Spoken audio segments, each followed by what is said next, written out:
Katherine Reynolds sat in the passenger seat of her son's SUV, watching the morning light spill over the Blue Ridge Mountains as the road narrowed and the trees closed in around them. She had not asked where they were going. Thomas hadn't volunteered the information. He had driven in silence, jaw tight, eyes fixed on the winding road leading deeper into Pisgah National Forest. Only the sound of gravel crunching beneath the tires filled the air, a steady rhythm that felt more like an omen than a coincidence. When the car finally rolled to a stop on a deserted pull-off between two towering pines, Thomas didn't bother turning off the engine. He simply shifted into park, exhaled sharply, and reached across her to unlock the passenger door. His voice was flat, businesslike, stripped of any trace of affection. "Get out, Mom." Katherine didn't move at first. She looked at him, searching his face for something recognizable, hesitation, conflict, the boy he had once been. But his expression stayed cold, as if he were delivering a memo rather than speaking to the woman who had raised him. He didn't look at her long. Instead, he lifted her small overnight bag from the back seat and let it drop onto the dirt at her feet. "The house is ours now," he said. "The orchard too. There's no point pretending otherwise. Rebecca and I have already made arrangements." Her fingers tightened around the seatbelt for a moment, not in fear, just absorbing the finality in his tone. He didn't explain the arrangements. He didn't mention the funeral that had taken place days earlier, or the man they both claimed to mourn. He didn't acknowledge the 40 years she and William had poured into that orchard, acre by acre, season by season. He simply nudged the door wider. "This is where you get out." That was all. No apology, no goodbye, not even a pause. Katherine stepped out slowly, her knees stiff from the long drive.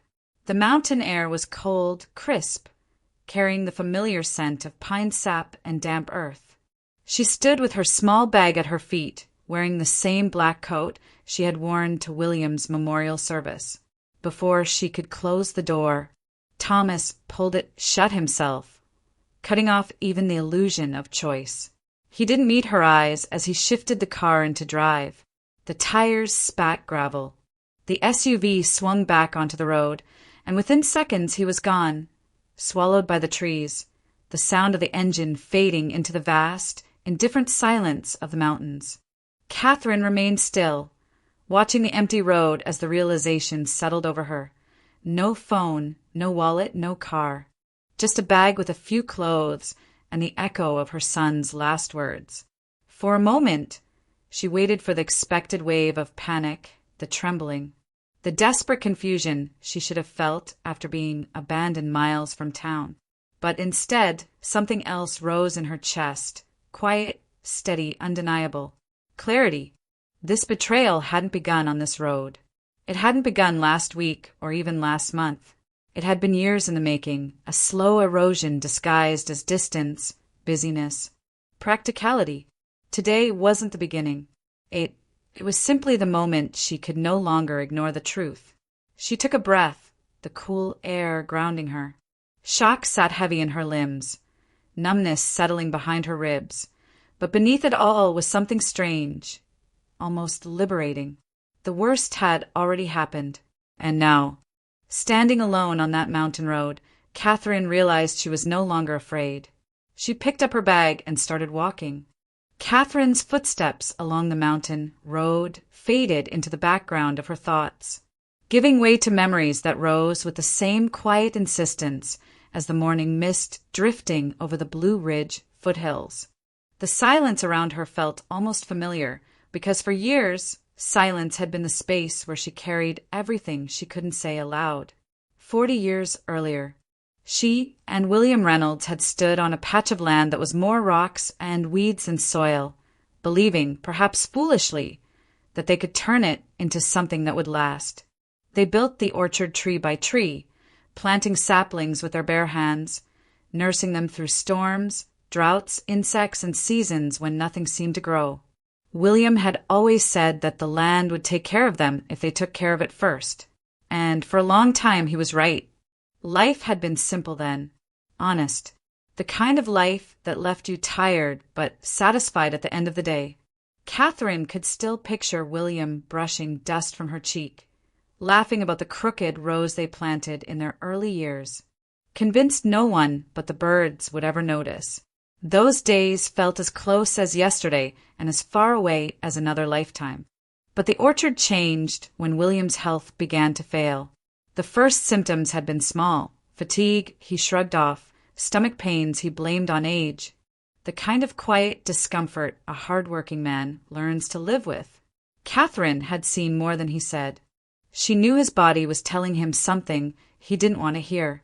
And when the diagnosis finally came, pancreatic cancer, its gravity settled on them with the weight of an unspoken truth. They did not have much time left. They had made a decision together in the soft lamplight of their bedroom, not to tell the children right away, not out of secrecy, but out of love. "Let them have a little more peace," William had whispered, his voice already thin.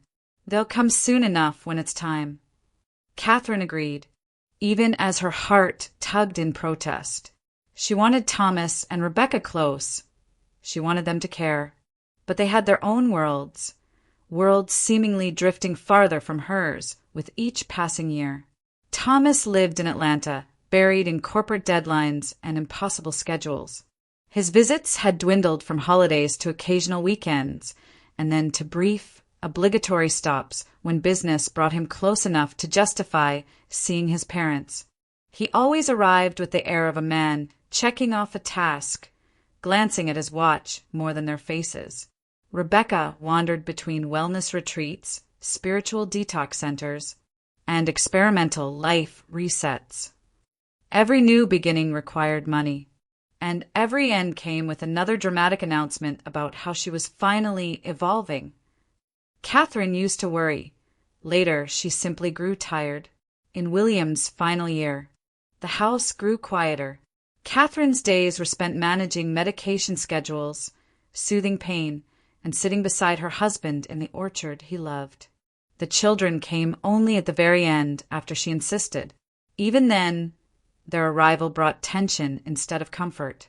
They walked into that house not with tenderness or concern, but with questions, sharp, practical, financial questions about expenses, the orchard, the land, the future of the business.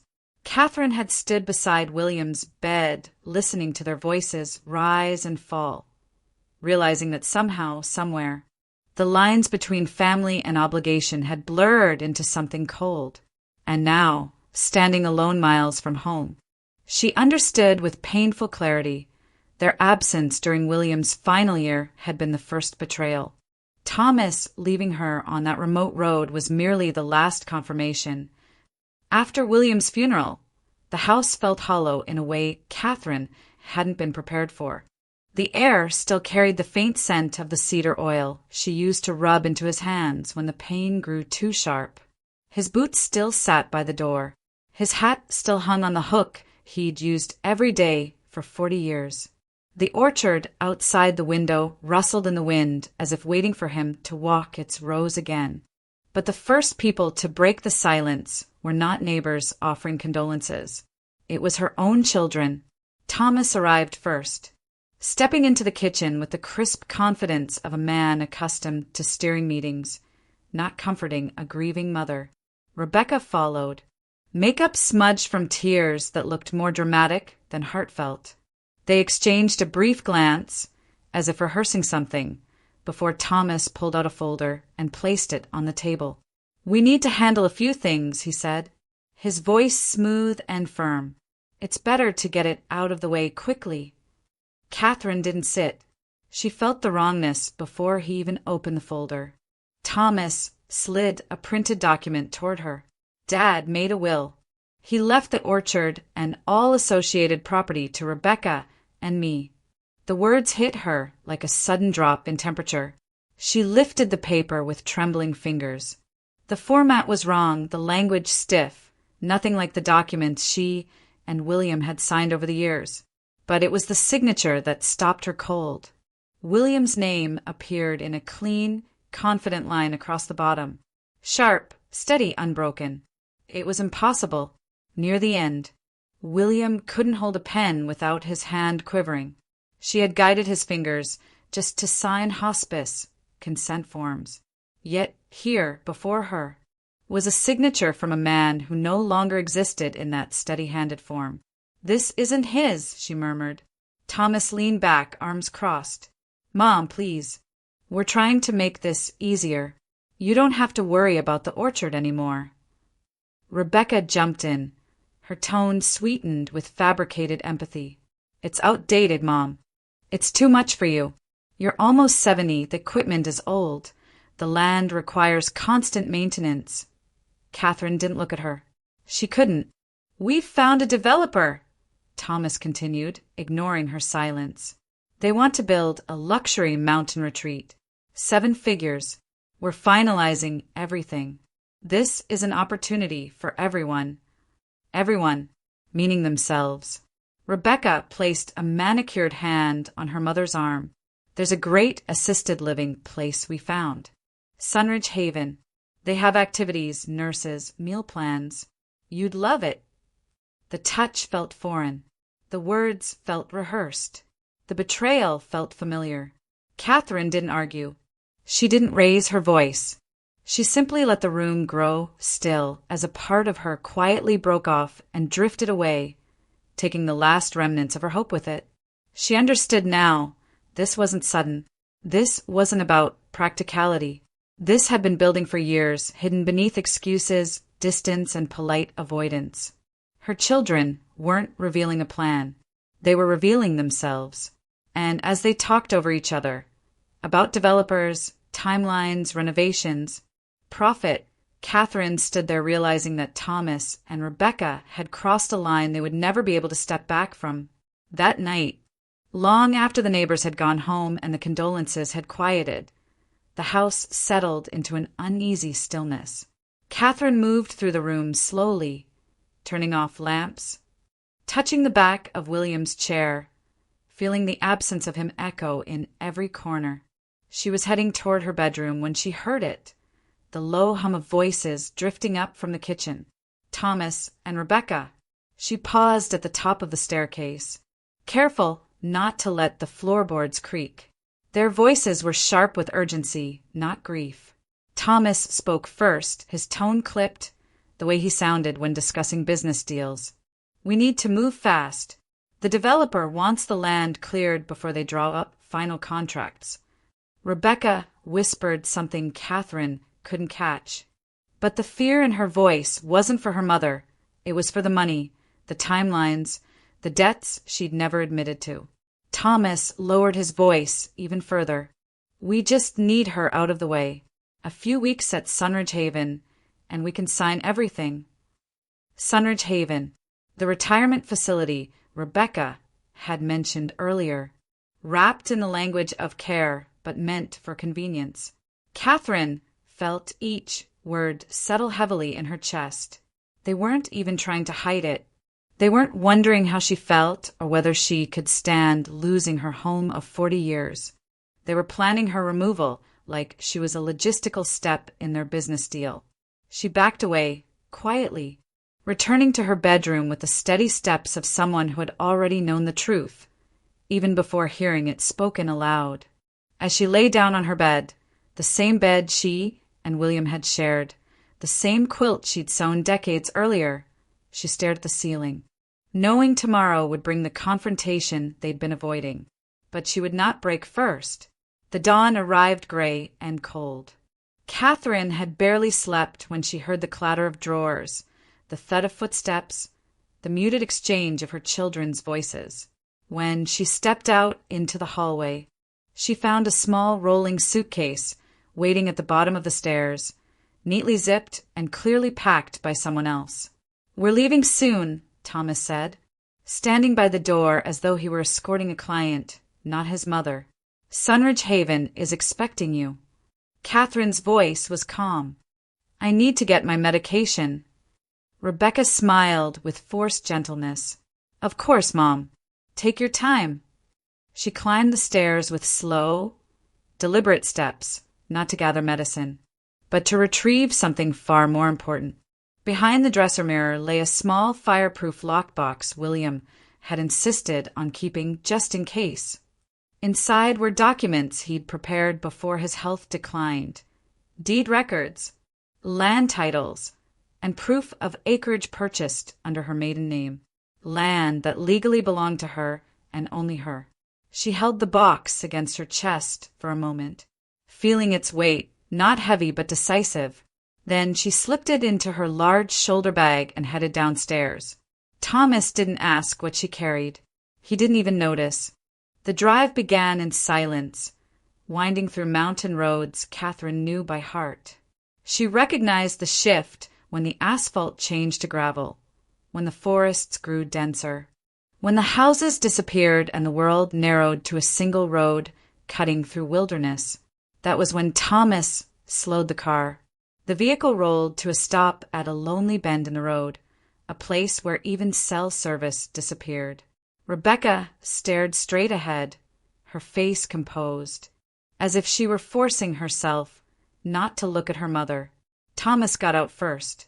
He opened Katherine's door without meeting her eyes. "This is your stop," he said flatly. Katherine stepped out onto the cold gravel, her bag in hand, the fireproof box tucked safely inside. She didn't argue. She didn't ask why. She already knew the answer. Thomas shut the door, returned to the driver's seat, and drove away. Katherine stood in the rising light of morning, abandoned but unbroken, knowing this moment was not the collapse of her life, but the beginning of reclaiming it. Katherine began walking because there was nothing else to do. The road stretched ahead in a long, uneven line, cutting through the quiet forest like a forgotten trail. Gravel shifted under her boots, and every few steps she felt the pull of exhaustion settling into her legs. But she kept going.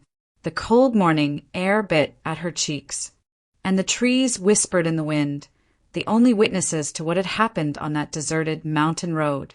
The first mile passed slowly. The second felt endless.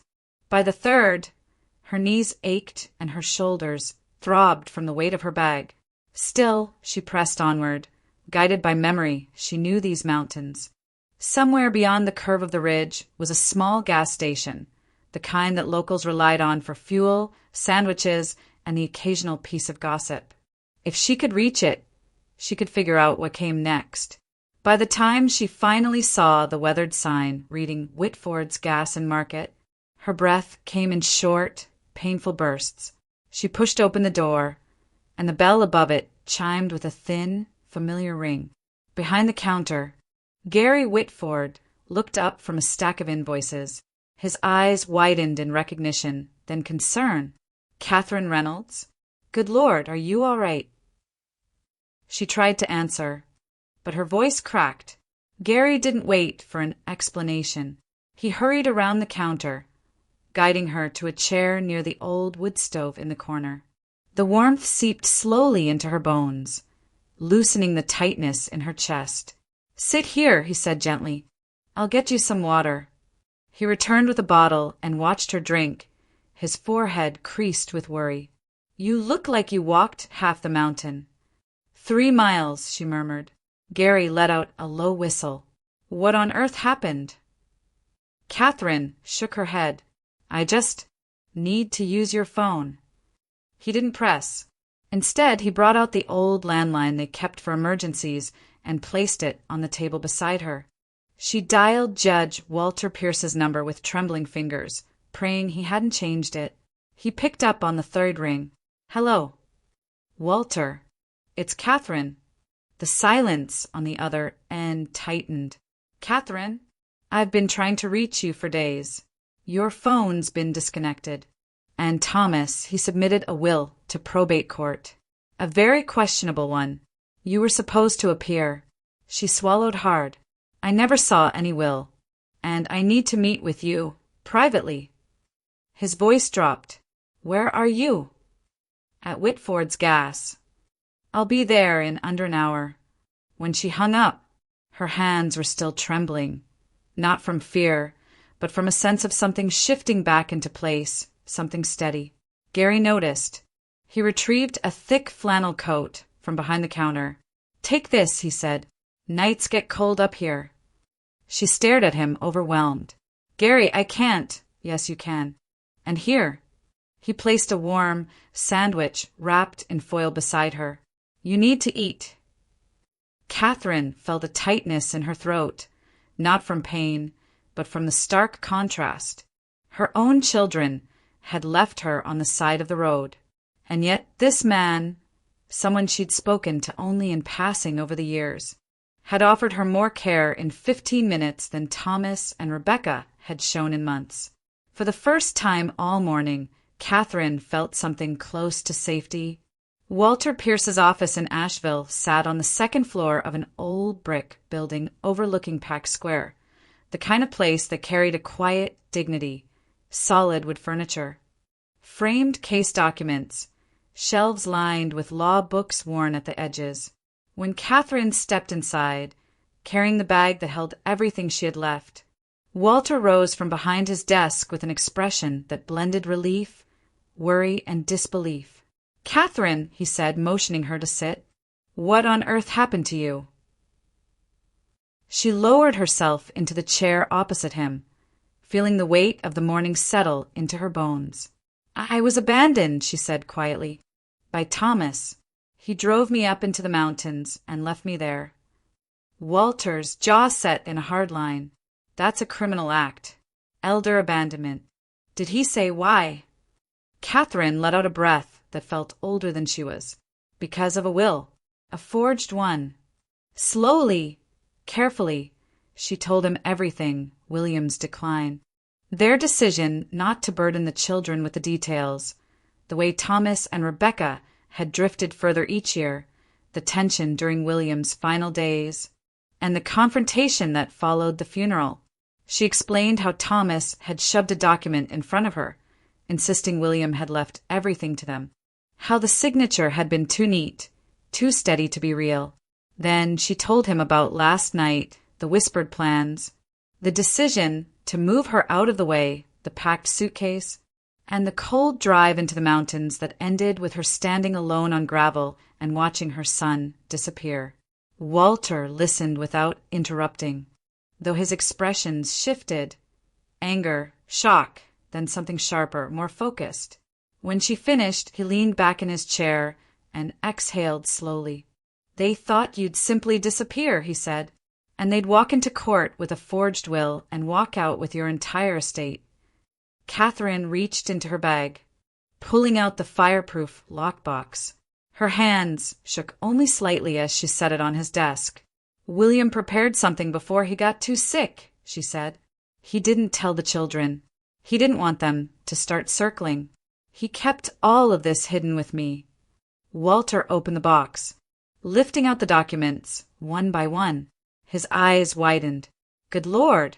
Katherine, this is acreage William purchased before your marriage. And the titles, these are under your maiden name. These parcels are yours alone." He tapped the papers, astonished. "Do you understand what this means?" She nodded, though she wasn't sure she fully did. "The developer can't build without that land, can they?" "Not a chance," Walter said.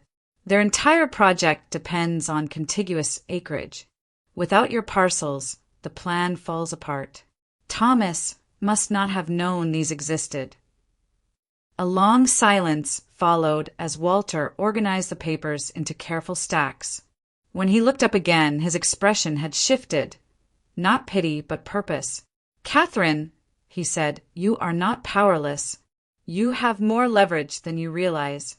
For the first time in days, something warm flickered in her chest. Not hope exactly, but a direction. "What do we do?" she asked. Walter reached for a legal pad, already writing. "First, we file an emergency injunction with the county to freeze any attempted sale or transfer of the orchard and associated land. That immediately stops anything your son or daughter tries to push through. Second, we challenge the will on grounds of forgery and lack of capacity. Third, we notify the bank that you may be a victim of elder financial exploitation. Once that alert is placed, Any attempt by Thomas to access accounts or move funds will trigger verification. Katherine listened, absorbing each step like a lifeline. And after that, she asked. Walter looked her directly in the eyes. After that, we fight. Not with emotion, not with shouting or begging, but with the law, the truth, and the documents your husband trusted you to protect. For the first time since Thomas had abandoned her on that mountain road, Katherine straightened her shoulders. She wasn't alone, and she wasn't done. Katherine arrived at Betty Jo Collins's bakery just after midday, the smell of warm bread and cinnamon filling the air like a blanket she hadn't realized she needed. Betty Jo took one look at her, really looked, and didn't ask a single question before pulling her into a hug that smelled of flower and lavender. You stay here, she said, guiding Katherine toward the narrow staircase leading to the small room above the bakery. No charge, no fuss. The room was simple. A single bed, a small dresser, a window overlooking Main Street. Katherine set her bag down and, with a steady breath, opened it. At the bottom, beneath clothes and the fireproof lockbox, lay a thick, worn notebook. 30 years of her handwriting covered its pages. Notes on planting cycles, soil health, seasonal pests, harvest yields, rainfall patterns. Everything she and William had learned about caring for the orchard lived inside that notebook. She laid it open on the bed, running a hand over the familiar ink. This was the heart of the orchard. It was proof of her work, her knowledge, her stewardship, and she would need every piece of it now. The next morning, she began making calls. First was the agronomist, a quiet man named Peter Lawson, who had helped them rebuild the orchard after a blight 15 years earlier. He answered immediately, promising to testify about Katherine's central role in running the business.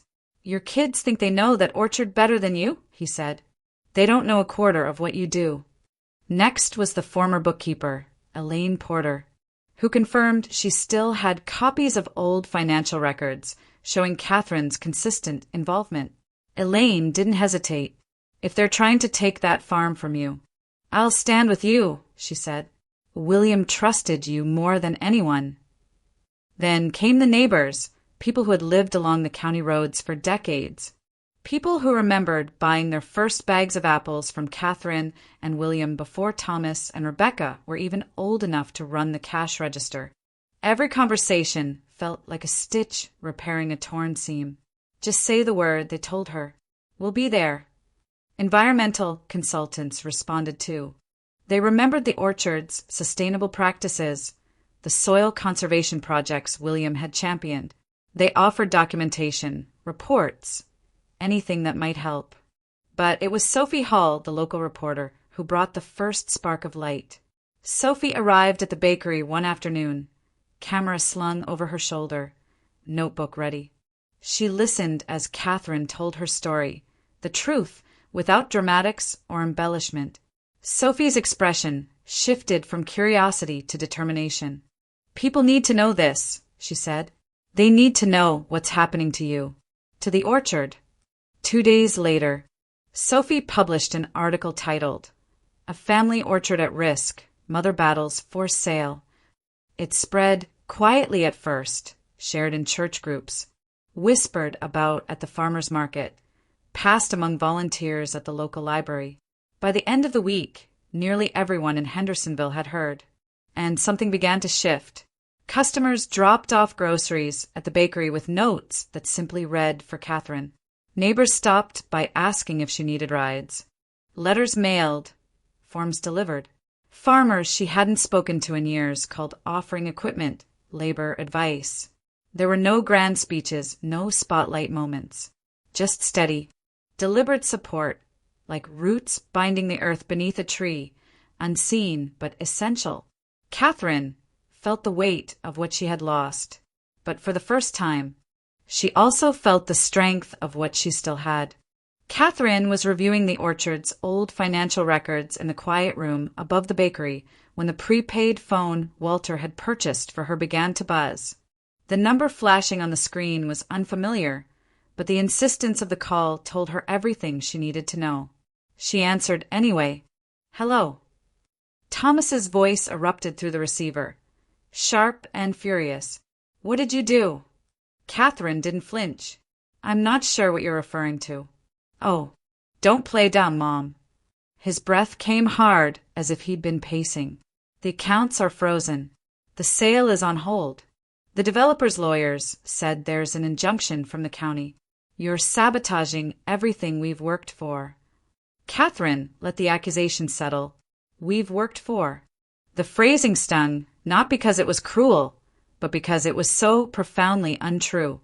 Thomas had spent his adult life far from the orchard. The only people who had worked for anything were her and William. "I'm protecting what your father and I built," she said evenly. Thomas scoffed. "This is ridiculous. You can't run that place. You're doing this out of spite." "No," she said quietly. "Out of truth." There was a beat of silence before he launched into his next attack, voice rising with every word. "You're going to lose everything, you know that? The orchard is outdated. Developers want it. This is a once-in-a-lifetime chance, and you're throwing it away because you can't accept that you're old." Katherine didn't let the words touch her. "Thomas," she said, "there is one path forward. One. If you and Rebecca formally relinquish all claims to the orchard, the house, and every piece of land associated with it. I won't take this to the sheriff or the district attorney." "You're threatening us," he snapped. "I'm offering you mercy," she corrected. "You left me on a mountain road and forged your father's signature. I would be within my rights to pursue every charge available." His voice cracked with indignation. "We're your children." "You made decisions that changed that," she replied, steady as stone. A harsh exhale came through the phone. "Rebecca says you're being dramatic. We're not signing anything." "Then there will be no negotiations," Katherine said. "No compromises, no payouts, no settlements. This is final." "Mom," she didn't let him finish. "Goodbye, Thomas." She ended the call gently, as though placing a fragile object onto a shelf. No trembling, no hesitation, just a calm, irreversible certainty. For the first time, she realized something had shifted, not in him, but in her. The fear was gone. The pleading was gone. The part of her that still wanted to be their mother in the traditional sense was gone too. What remained was a woman who understood exactly what she was protecting, and exactly what she was willing to lose. Rebecca called first. The prepaid phone vibrated against the small desk beside Katherine's notebook, its sharp buzzing slicing through the quiet like a warning. Katherine answered with the same calm she had carried since the confrontation with Thomas. "Mom." Rebecca's voice shook, thin and fragile, as though she had been crying long before dialing. "Please, please don't do this." Katherine didn't respond immediately. She let the silence prompt Rebecca to continue. "Thomas said you froze the accounts and the developer backed out, and everything is falling apart." Her breath hitched. "I didn't want any of this. I swear I didn't." Katherine kept her tone level. "Then why did you go along with it?" A long pause, then a quiet, broken confession. "Because I'm drowning, Mom. I have debts, credit cards, loans, retreats I never should have paid for. Thomas said you wouldn't resist. He told me you'd sign whatever we put in front of you, that you were too tired to fight. He promised he'd take care of everything." Her voice cracked with each word until she was openly sobbing. "He said you'd be safer in a home, that it would all be easier if you weren't in the way." Katherine closed her eyes, feeling neither surprise nor pity, only a deep, aching disappointment. "Your convenience," she said softly, "does not excuse what you did." "I know," Rebecca whispered. I know. I made a mistake. Please, Mom, tell me what to do. Tell me how to fix this." Before Katherine could respond, the phone beeped with another incoming call. She checked the screen. Thomas. She switched over. "What the hell are you doing?" he barked, skipping any form of greeting. "You're ruining our lives." "Your own choices ruined your lives," Katherine replied. "You don't understand," he snapped. "If the developer pulls out, we're done. I already put money down. Non-refundable deposits, agreements, things you don't know anything about. You're destroying everything we built." She felt her jaw tighten. "You built nothing. Your father and I built that orchard. You tried to steal it." Thomas's voice grew louder, harsher. "You need to stop this. Withdraw the injunction. Tell the bank everything is fine." If I don't, what?" Katherine asked, her tone cutting cleanly through his rage. He hesitated, then spit out the only threat he had left. "We'll fight you in court." "You already tried." Silence followed, heavy, simmering, desperate. Katherine took a slow breath. "Here are my terms. There will be no negotiation." She spoke clearly, each requirement carved with the force of finality. 1. Both of you will sign full relinquishment of any rights to the house, the orchard, and all associated land. She heard Rebecca's stifled crying again when she switched back to the merged call. 2. You will provide a written admission that the will presented to me was forged. Thomas inhaled sharply, a sound full of disbelief and panic. "And 3, Katherine continued, once the papers are signed, there will be no more contact. No calls, no visits, nothing." "Mom, please," Rebecca sobbed. "Don't do this. I'll change.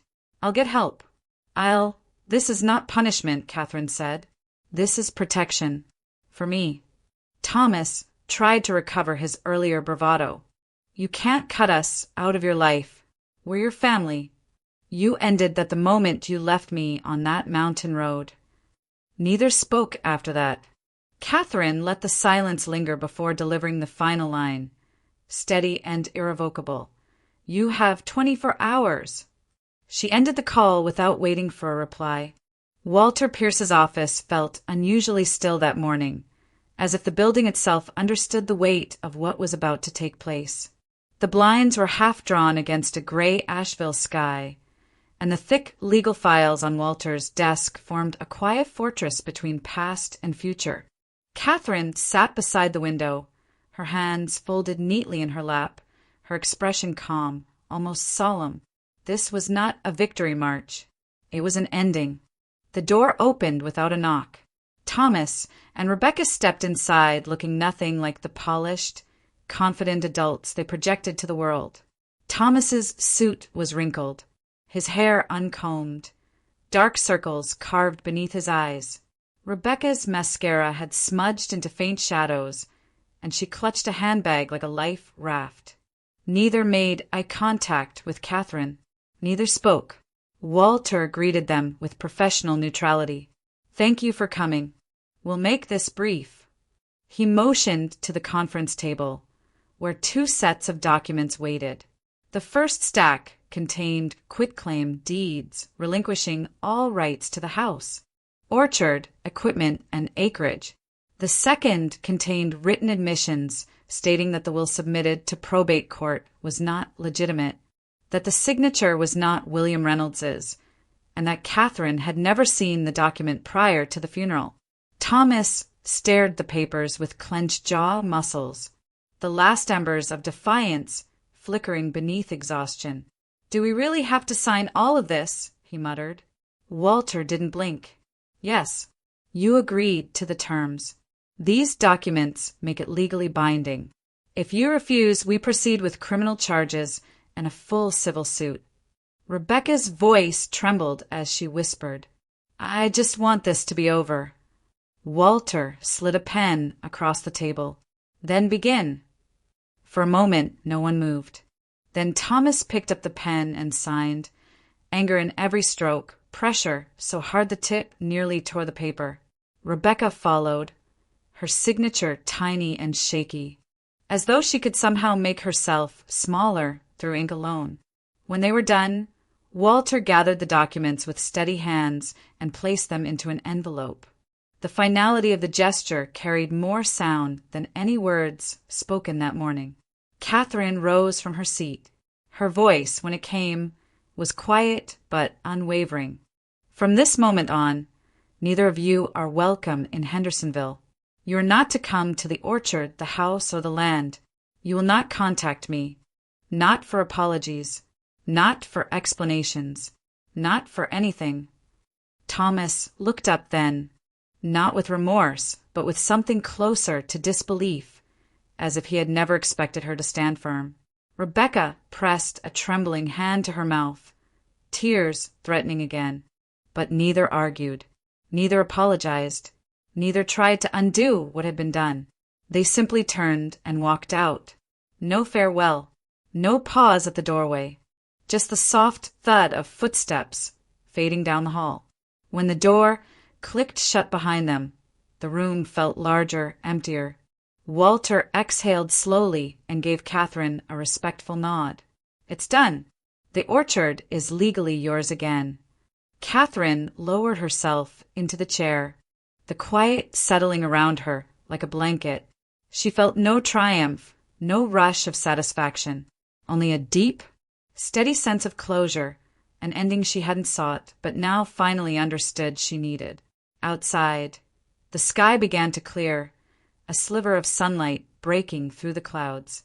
It fell across the envelope on Walter's desk, illuminating the documents that marked the end of a long, painful chapter. Katherine watched the light touch them, and for the first time in a long while, she felt something close to peace. Katherine returned to the orchard on a quiet morning when winter was finally loosening its grip on the Blue Ridge Mountains. Frost still clung to the grass in thin silver threads, but the air carried the first soft hint of spring. As she stepped out of Walter's car and onto her own driveway, a wave of emotion rose in her chest, not grief, not anger, but something steadier, something like belonging. The house stood exactly as she had left it, though the scars of her children's frantic search for valuables were still visible. Drawers yanked open, boxes overturned, photo albums left scattered across the living room floor. Katherine stood in the doorway for a long moment, taking in the chaos they had created in their desperation. Then she set down her bag and began to restore order. She started with the living room, gathering the torn-open albums, smoothing their pages, placing them gently back onto the shelves. She wiped dust from the frames, straightened furniture, and swept the floors. Each movement carried a quiet dignity, an act of reclaiming. Not just cleaning. Outside, she hired 2 seasonal workers from a neighboring farm to help her prepare for spring.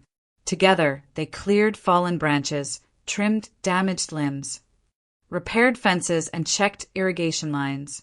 The orchard responded as if grateful to feel familiar hands again.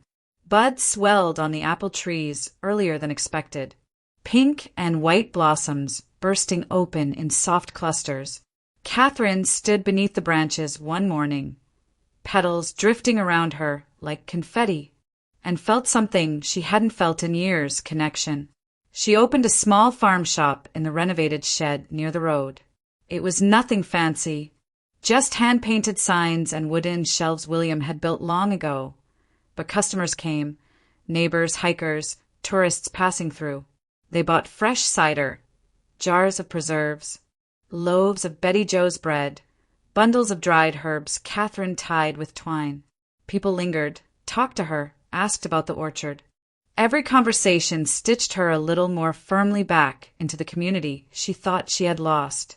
Then Sophie Hull published her follow-up story, Reynolds' Orchard, the mountain farm that refused to fall. The article featured photos of Katherine standing beneath blooming branches, notes from neighbors who admired her resilience, and quotes from environmental consultants praising the orchard's sustainable practices. The phone rang constantly for 2 days, supportive calls, offers of help, invitations to local events. Katherine accepted them slowly, cautiously, but with gratitude. With the orchard stable again, she established the William Reynolds Agricultural Scholarship, a fund to support local high school students pursuing environmental or agricultural studies. It felt right, something William would have been proud of, something that gave their decades of work a future beyond themselves. Occasionally, her prepaid phone buzzed with messages from Rebecca, short, tentative ones. "I'm sorry. Can we talk? I'm trying to change." Katherine read them, but never replied. Some doors, once closed, were not meant to reopen. Spring deepened. Blossoms gave way to young fruit. The orchard breathed with life again, and so did she. As Katherine walked through the rows of trees one golden afternoon, the grass soft beneath her feet, she realized the truth she had been moving toward all along. She had not just reclaimed her home. She had reclaimed herself. Autumn arrived slowly in the Blue Ridge Mountains, brushing the orchard with gold. The trees stood heavy with fruit, their branches bending under the weight of a harvest richer than Katherine had seen in years. The air turned crisp, carrying the scent of apples, wood smoke, and the faint sweetness of fallen leaves breaking down into the earth. Every morning, Katherine walked the rows with a quiet pride, her boots crunching through a carpet of orange and red. Months had passed since the day she reclaimed the orchard. Each one had brought a different kind of healing, subtle, steady, almost imperceptible at first. But now, looking around at the thriving land, the workers laughing as they loaded crates, and the customers stopping by the farm shop for cider and warm bread, she could see the transformation clearly. The orchard was alive, and so was she. One afternoon, Walter Pierce stopped by to give her an update on the scholarship applications. A stack of papers rested in his hand, but he placed one on top. "He's the strongest candidate," Walter said. "You'll want to read his essay." Katherine scanned the first page. Ethan Ward, age 16, from a family of modest means, dreaming of studying environmental science. He wrote about growing up hiking through Pisgah Forest, about wanting to protect the land he loved, about how the orchard had inspired him since he was a child. His passion leapt off the page. Katherine smiled, the kind of soft smile that reached the eyes. "Invite him and his parents next week," she said. "I'd like to meet him." In Ethan, she saw hope, real, tangible, rooted in something purer than ambition. He reminded her of the early years with William, when the orchard existed only as an idea, a dream worth chasing. The community continued to surround her with gentle support. Neighbors brought jars of honey, knitted scarves, homemade pies. No one asked for anything in return. They simply wanted her to know she wasn't alone. Some left notes tucked under the shop door, for your strength, for your kindness, for not giving up. The gestures were small, but each one stitched her a little more firmly into the life she had rebuilt. News traveled, as it always did in small towns. Thomas's name surfaced briefly in a story about a failed development project in Atlanta, then vanished entirely. No new interviews, no updates, no appearances. Katherine felt nothing. No ache, no longing, not even anger. Just relief, clean and quiet. Rebecca sent one last message in midsummer. Katherine did not reply. After that, the silence held. By October, the orchard glowed with autumn color, rows of trees shimmering in shades of amber and rust. On a cool evening, Katherine settled into the old wooden chair on the porch, the one William used to sit in during harvest season. She wrapped a shawl around her shoulders and looked out over the land they had nurtured together. The hills rose gently in the distance, washed in evening light. The trees whispered in the wind, each rustle a reminder of the years she had spent tending them, the storms they had endured, the seasons they had survived. This wasn't revenge. She understood that now. It wasn't about punishing her children or proving anything to anyone. It was recovery. It was clarity. It was reclaiming what had always been hers, her home, her work, her dignity, her peace. The orchard belonged to her again. More importantly, so did her life. Katherine closed her eyes as the wind brushed past her, carrying the scent of apples and earth. The porch creaked softly, the trees swayed, and for the first time in a long time, she felt completely, unquestionably whole. A story finished, a woman restored.